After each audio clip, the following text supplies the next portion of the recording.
So what do you think should happen to these abortionists?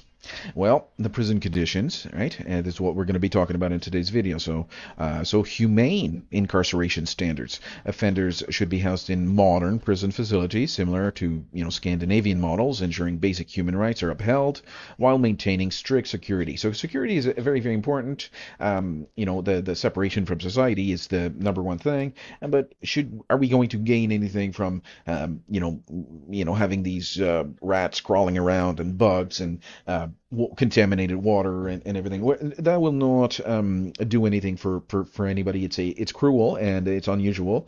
This kind of prison system where there's things coming in and people are bringing in drugs and all this stuff.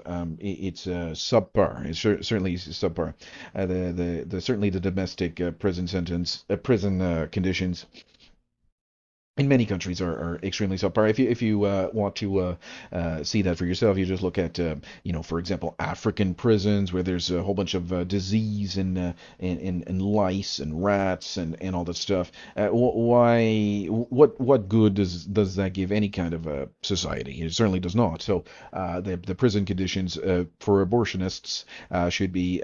But why would you do that? I mean, it's they're the worst killers in history. Well, to ensure that they will remain separated from the. I mean, it doesn't give us to anything to punish them, and give them a terrible mistreatment. It doesn't give us anything. But make no mistake, what our benefit is for the people that do not want to have this, killing going on, that would be to separate them from society. And really, at the end of the day, that's the primary goal. We're going to read this. Primary goal is the separation from society. So the core purpose of incarceration is to permanently remove offenders from society, preventing further harm while upholding justice. So that's if we can give them a somewhat of a comfortable life, and to make sure that there's no kind of habeas corpus and human rights violation and all that stuff. What is the number one goal here is to have them separated from society, so there's no need for subpar condition. I would go as far as to say every available effort should be made to ensure that the conditions are uh, adequate. Yeah, there is no justification for inhumane treatment, and maintaining ethical standards in incarceration strengthens the legitimacy of the justice system. Absolutely, there's no type of torture between behind the walls of the prison, behind torture behind bars and all that stuff. We've seen that. Avoiding human rights violations, right? So torture within the prison walls is certainly a legitimate cause for concern, and in I can think of a case that there was some torture, and the Canadian government granted in excess of $10 million to a killer, and this is a true story, that in excess of $10 million to a killer. Because and this guy, it's documented that he killed. He killed somebody, and because of the violation of the human rights, the Canadian government settled in court, and awarded him in excess of 10 million Canadian dollars. And it's these are human rights violations, are a serious cause for concern, especially when what is our primary goal here is the separation from society. All right, let's continue. Avoiding human rights violations. Mistreatment of prisoners could provide grounds for appeals. Okay? Undermining the sentence and potentially allowing offenders to escape full accountability. So what do we want? Well, number one, we really just want to separate them from society. I mean, these people are depraved lunatics, and okay, sure, accountability is somewhere in there, but number one really is to separate them from society. These people need to go. These people need to go, and that's really, really the The subject matter of this video will strengthen that argument, and the strict sentencing structure. So a life sentence with a 25-year parole ineligibility period for each offense ensures that justice is served without the possibility of early release. Absolutely. Preventing legal challenges. A well maintained, rights respected system eliminates potential legal loopholes that could shorten sentences or overturn convictions. Right? So that is so the stuff of a thousand nightmares is these. See, what happens is the ovulation happens, right? The ovulation is not prevented by these abortifacients, right? These abortifacients, what is that? Well, it's the birth control pill. So the birth control pill does not prevent ovulation. The baby is conceived.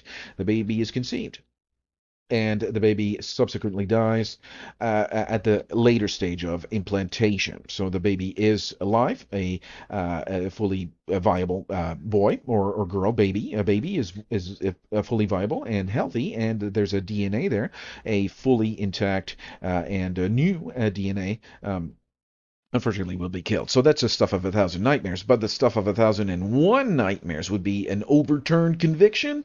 That's the stuff of 1,001 nightmares. That is a nightmare, right? To have a conviction. This conviction should be airtight, to cross our T's and dot our I's. Every jot and tittle should be, make sure we have everything under the sun, including this is a very important consideration is the prison conditions. Even after the conviction, even after the appeals, the prison conditions could serve as a ground for an appeal and a conviction to be overturned. So we want to make sure we eliminate any kind of grounds for the conviction to be overturned. Right. All right. So no revenge, only justice. Right. So unlike the atrocities committed by the offenders, the justice system must uphold moral and legal standards, ensuring fair but firm punishment. So this is a very important point. No revenge, right? We're not trying to revenge, and we are not devaluing the individual count, right? Every life that is lost. We are not devaluing. We are limiting tribunal's power. We are limiting the tribunal's power to but that's talking about sentencing. We're not really talking about sentencing today. But here is the goal here: lifetime incarceration as the standard. So the ultimate goal is a lifetime of confinement, ensuring that society remains permanently protected from those who have committed these crimes. So again, these guys got to go. These guys must go. And what is the number one goal? Is we must have these offenders separated from society.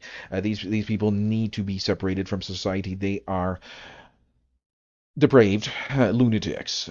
Depraved lunatics is not a type of insult. It's not I'm not slanderously saying that. This is not a type of grounds for a case for libel or slanderous libel or anything like that.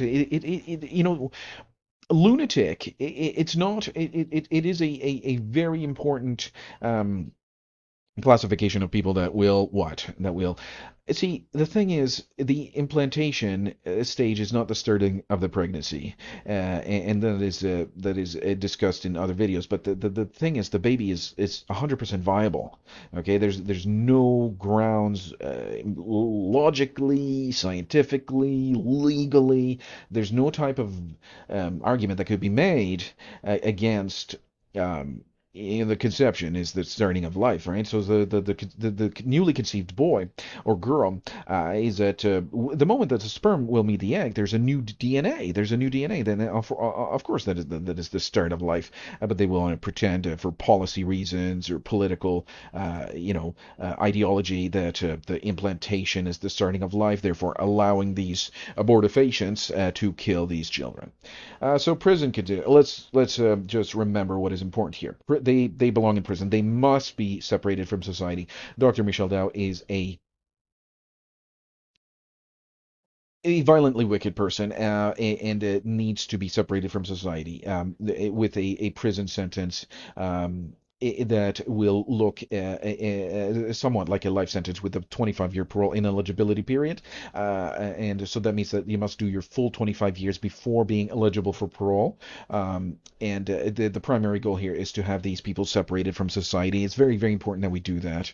The sentence should be incarceration for at least 25 years. So the full 25 years time must be served prior to the application for the parole could be made. So that's all for today. We're talking about prison conditions for offenders. Thank you very much for tuning in.